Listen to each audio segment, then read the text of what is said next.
Most people have never been in their crawl space, not once. You've lived in your house for years, and that space under your floor, you've never even looked in it. Meanwhile, it could be affecting the air your family breathes every single day. But here's the good news. You don't have to go under there to know if you're having a problem. Today, I'm going to show you 3 warning signs you can check right now from inside your house. If you're new to Crawl Space Ninja, we talk about everything related to crawl space encapsulation, indoor air quality, humidity control, and mold remediation. If those things matter to you, I hope you'll subscribe to our channel and ring that notifications bell. Here are the 3 things you're looking for. Number 1, your nose. A musty smell in your home, especially when the heat or AC kicks on, is one of the clearest signs you've got a moisture or mold problem. Number 2, your floors. If your hardwood feels like it has ridges when you walk across it in your bare feet, that's called cupping. That's moisture coming from underneath. Number 3,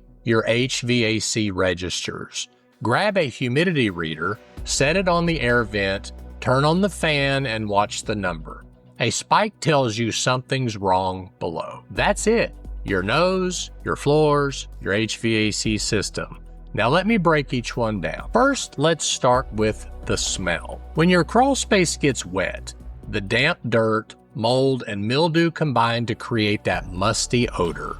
And that smell doesn't just stay down there. It comes up through your floors and into your whole house. But here's the problem. The longer you live with it, the less you notice it. Your nose just gets used to it over time. I had a homeowner tell me once that their neighbor had been noticing that their home smelled musty for more than 5 years, but never mentioned it. The neighbor thought it was just an old house smell. Finally, they brought it up to the homeowner and they called us out to go and check out the crawl space. We went under the home and the humidity was over 80%. Mold was growing on every single joist. So here's what I want you to do. Pay attention to the people who come into your home. If a friend or family member walks through your door and says, "What's that smell?" or "It smells like a basement in here," that's your warning sign right there. They can smell what you've stopped noticing. Musty means mold. It's not an old house smell. It's a moisture problem. Now this next sign, the floors, this is where most people mess up. They call a flooring contractor and spend money on the wrong fix. Here's what's actually happening. Walk across your hardwood in your bare feet.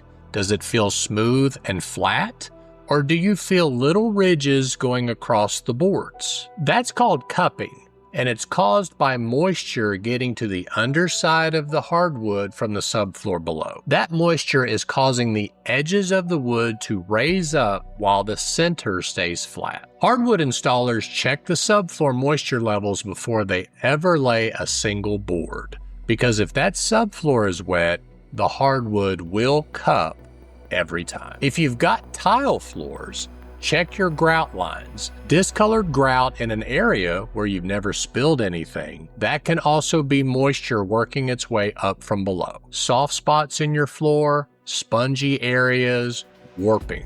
Those are the signs that rot may have already started. And once rot sets in, you're just not dealing with a moisture problem, you're dealing with a structural problem now, which will cost way more to correct. Okay, last one. This third sign is one most people have never heard of, and you can do it today with an inexpensive tool. Grab a humidity reader. If you don't have one, you can get one on our DIY store, link in the description. Set it on top of one of your air registers, one of those floor or wall vents where the air blows out. Turn on the AC or just the fan. Let it run for a few minutes and watch the number. If your crawl space is dry and your AC is working correctly, you should see humidity under about 45% coming out of the registers. If that number spikes up to 60, 70% or higher, that's a red flag. Now, a high reading doesn't always mean that the crawl space is the problem. Your HVAC system may need maintenance too. So have your HVAC contractor check out your system,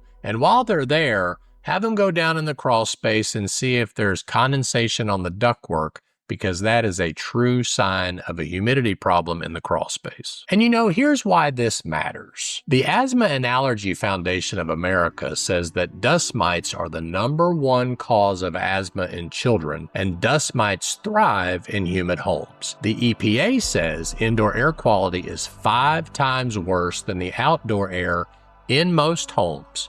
Humidity is the biggest reason why. This isn't just a comfort issue, it's a health issue. Quick note, if you've noticed one of these signs and you're not sure what to do next, maybe you've gotten conflicting advice from contractors or your situation feels complicated. I offer a personalized consultation on my buymeacoffee.com store, link in the description. By the way, also check out our free crawl space guide that we have there as well. Now here's why all 3 of these signs show up inside your house. Your home acts like a chimney. Warm air rises up and out, and it pulls air from below, typically your crawl space or your basement, up through your floors and into your living space. The EPA estimates about 50% of the air you breathe on the first floor comes directly from your crawl space. So a wet crawl space isn't just a crawl space problem, it's a whole home problem. Here's where to start if you found a warning sign today. Step 1, check your gutters and downspouts. Make sure water is draining away from your foundation, not pooling around it. Step 2, measure the humidity in your crawl space if you can. If it's approaching 60% or higher, you need to act quickly. Mold starts growing around 60%. Step 3, if you've got a dirt floor crawl space, a vapor barrier is your first line of defense. If your humidity is still high after that, a crawl space dehumidifier will bring it down to a safe level. If you found one of these signs in your house, don't panic, but don't ignore it either. Moisture problems almost always get worse, not better. The longer you wait, the more expensive the fix becomes. If you want to understand exactly how to fix a damp crawl space the right way, what products work, what steps to take, and how to make sure it's done right the first time, click the video on your screen right now and I'll walk you through the whole thing. I'm Michael Church with Crawl Space Ninja, and I hope you make it a happy and blessed day, and we'll see you later.